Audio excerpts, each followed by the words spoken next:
അസ്സലാമു അലൈക്കും വറഹ്മത്തുള്ളാഹി വബറകാതുഹു. ഞാൻ ഔലിയ മുഹമ്മദ് ഷരീഫ് മണാർക്കാട്. നമ്മുടെ സമസ്തകളുടെ രണ്ടാം ഭാഗത്തിലേക്ക് എല്ലാവർക്കും സ്വാഗതം. അൽഹംദുലില്ലാഹി റബ്ബിൽ ആലമീൻ. അമ്മാ ബഅദ്. പ്രിയമുള്ള വിശ്വാസി സമൂഹമേ, പ്രത്യേകിച്ച് മുസ്ലിം സമൂഹമേ, നാം സത്യത്തെയും ശാസ്ത്രത്തെയും സാങ്കേതികവിദ്യയെയും ഉൾക്കൊള്ളുക. അതിന് വിപരീതമായി പ്രവർത്തിക്കുന്ന പറയുന്ന പണ്ഡിത സമൂഹം ഒരുപക്ഷെ എൻ്റെ വാപ്പയായിരിക്കാം, അല്ലെങ്കിൽ ലോകത്തിലെ ഏറ്റവും വലിയ പണ്ഡിത സഭാ നേതൃത്വമാവാം. അവരെ നിങ്ങൾ തള്ളിക്കളഞ്ഞില്ല എങ്കിൽ നിങ്ങൾക്ക് ഈ ലോകവും നാളെ പരലോകവും നഷ്ടപ്പെടുക തന്നെ ചെയ്യും. കാരണം നിങ്ങൾ സത്യത്തിൻ്റെ വിപരീതമായി പ്രവർത്തിക്കുന്നു, അഥവാ സത്യനിഷേധി ആവുന്നു, അഥവാ കാഫിറാവുന്നു എന്നർത്ഥം. അതുകൊണ്ട് വാക്കുകൊണ്ടും പ്രവൃത്തി കൊണ്ടും നാം സത്യത്തിൻ്റെ കൂടെ നിൽക്കുക, കാഫിറിൽ നിന്ന് അകന്നു നിൽക്കുക. കാഫിർ അഥവാ അക്രമി. അപ്പോൾ കേരളത്തിലെ ആദ്യത്തെ ഏകസമസ്ത എന്ന വിഭാഗത്തിൽ നിന്നും വേർപിരിഞ്ഞതിന് ശേഷം സുന്നി പണ്ഡിത വിഭാഗത്തിൻ്റെ ഏറ്റവും കരുത്തനായ AP അബൂബക്കർ മുസ്ലിയാർ, അതിൻ്റെ സ്വാധീന മേഖല ഗൾഫ്, അതുപോലെ വിവിധങ്ങളായ എല്ലാ വിഭാഗങ്ങളിലേക്കും കാര്യമായി വ്യാപിക്കുകയും തൻ്റെ സ്വാധീനം മറ്റുള്ളവരെക്കാൾ കൂടുതലായി ഈ സമസ്തയിൽ ഉണ്ട് എന്നതിൻ്റെ അറിവോടുകൂടെ തന്നെ സ്വന്തമായി വേറെ ഒരു സമസ്ത ഉണ്ടാക്കി. അങ്ങനെ സാമ്പത്തികമായി, മാനസികമായി, ആത്മീയമായി ഈ സമൂഹത്തെ എങ്ങനെ വഞ്ചിക്കാം എന്നതിൻ്റെ ഏറ്റവും ഉത്തമ ഉദാഹരണമാണ് AP അബൂബക്കർ മുസ്ലിയാർ. അദ്ദേഹം തൻ്റെ സാമ്രാജ്യം പെട്ടെന്ന് കെട്ടിപ്പടുക്കുകയും അതിനു വേണ്ട ക്രിമിനൽ പശ്ചാത്തലം ഉണ്ടാക്കുകയും സ്വന്തമായി, അതോടൊപ്പം തന്നെ എക്കാലത്തും ഇസ്ലാമിൻ്റെ വിരുദ്ധ ശക്തികളായ കമ്മ്യൂണിസ്റ്റ് പ്രസ്ഥാനം അഥവാ നിരീശ്വരവാദം പറയുന്ന കമ്മ്യൂണിസത്തോടൊപ്പം നിൽക്കുകയും അതിൽ തന്നെ ഏറ്റവും ശക്തനായ ക്രിമിനൽ പശ്ചാത്തലമുള്ള പിണറായി വിജയൻ്റെ കൂടെ തന്നെ അയാൾ കൈകോർക്കുകയുമുണ്ടായി. അപ്പോൾ ഏറ്റവും കൂടുതൽ ക്രിമിനൽ പശ്ചാത്തലമുള്ള മതനേതാവ് എന്ന നിലയ്ക്ക് AP യുമുണ്ടായി. അതുപോലെ രാഷ്ട്രീയ ഭരണരംഗത്ത് പിണറായിയും വന്നു. ഇങ്ങനെ ഇവരുടെ കൂടിച്ചേരൽ അവരെ സംബന്ധിച്ചിടത്തോളം സാമ്പത്തികമായി അക്രമത്തിന്, മറ്റു രീതിയിലുള്ള കൊലപാതകങ്ങൾക്കെല്ലാം വലിയ തോതിൽ അവരുടെ ഈ നിയമ സംവിധാനവും ഭരണ സംവിധാനവും അവരുടെ സ്വാധീനങ്ങളും അവരെ ചോദ്യം ചെയ്യാൻ ആരും വരികയില്ല എന്ന ഒരു ബോധവും അവരെ ഇത്തരം പ്രവർത്തനങ്ങളിലേക്ക് എത്തിച്ചു. ഇനി ഒരു സാധാരണ ഒരു മുസ്ലിമായ ഒരു സുന്നിയെ സംബന്ധിച്ചിടത്തോളം ആ മുസ്ലിം വിഭാഗം വിചാരിക്കുന്നത് ഇവരാരും ഒരു തിന്മയും ചെയ്യില്ല എന്നതാണ്. അത് AP ആവട്ടെ, EK ആവട്ടെ, അത് ശിഹാബ് തങ്ങളാവട്ടെ. അപ്പോൾ സ്വന്തം മകനോ മകളോ ഒരുപക്ഷെ ഇവർ തന്നെ കൊല ചെയ്യപ്പെട്ടാൽ പോലും അത് അംഗീകരിക്കാൻ ഈ കൊല്ലപ്പെട്ട ആളുടെ മാതാവോ പിതാവോ കുടുംബമോ ഭാര്യയോ മക്കളോ തയ്യാറില്ല എന്നും, ഇനി അഥവാ തയ്യാറായാൽ തന്നെ അവർക്ക് വേണ്ട എല്ലാ സംരക്ഷണവും കൊടുത്തുകൊണ്ട് വലിയ ഒരു ഫണ്ട് അവർ ശേഖരിച്ച് ആ ഫണ്ടിൽ നിന്നൊരു തുച്ഛമായ വിഭാഗം ഇവർക്ക് കൊടുത്ത് ആ പ്രശ്നത്തെ അവിടെ മൗലൂദും റാത്തിബുമെല്ലാം നടത്തി അവരെ സഹായിച്ചു എന്ന മട്ടിൽ ഈ വിഷയം ഒതുക്കി തീർക്കും. ഇനി ഇവിടം കൊണ്ടൊന്നും അത് തീരുകയില്ല എങ്കിൽ അടുത്ത ലക്ഷ്യം ആരാണോ അവർക്കെതിരെ കൂടുതൽ ശക്തമായി പ്രവർത്തിക്കുന്നത് അവരെയും ഇല്ലായ്മ ചെയ്യാനുള്ള എല്ലാ ശേഷികളും ഇത്തരം മതഗ്രൂപ്പ് നേതാക്കൾക്ക് ഒട്ടുമിക്കവർക്കുമുണ്ട്. അതിൽ EK വിഭാഗത്തിന് സ്വന്തമായി ക്രിമിനൽ പശ്ചാത്തലം ഇല്ലാത്തത് കൊണ്ട് അത് ചെയ്ത് കൊടുക്കുന്നത് EKയുടെ കൂടെ നിൽക്കുന്ന മുസ്ലിം ലീഗ് പ്രസ്ഥാനമാണ്.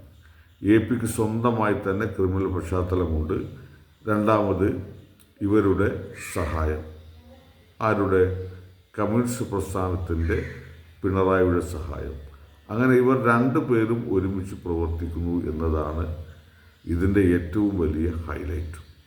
ഇതെല്ലാം നേരിട്ട് മനസ്സിലാക്കി ഇവരുടെ ക്രിമിനൽ പശ്ചാത്തലത്തെ എനിക്ക് പോലും തകർക്കാൻ പറ്റാത്തതുകൊണ്ട് സർവശക്തനായ അള്ളാഹു വന്ന് തടുത്ത ഒരുപാട് ഉദാഹരണങ്ങൾ ഉള്ളത് കൊണ്ട് തന്നെയാണ്, വളരെ കർശനമായ നിരീക്ഷണത്തിൻ്റെ ഫലത്തിൽ തന്നെയാണ് ഞാൻ പറയുന്നത്.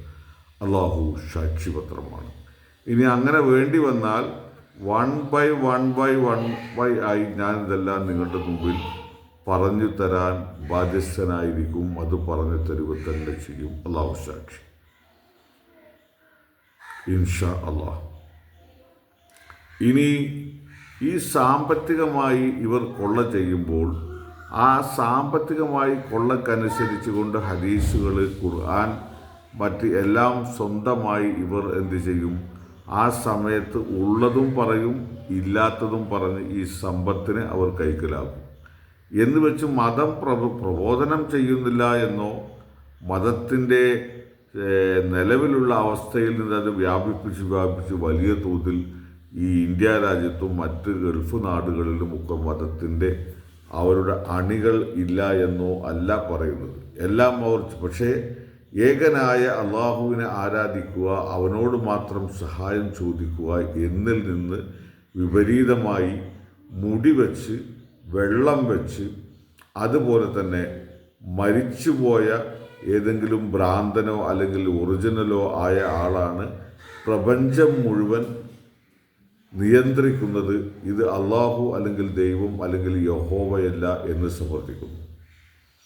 അത്തരം സത്യനിഷേധത്തിലൂടെ കോടിക്കണക്കിന് രൂപ അവർ സമ്പാദിക്കുകയും 5000-ൽ പരം കോടിയുടെ സ്വന്തം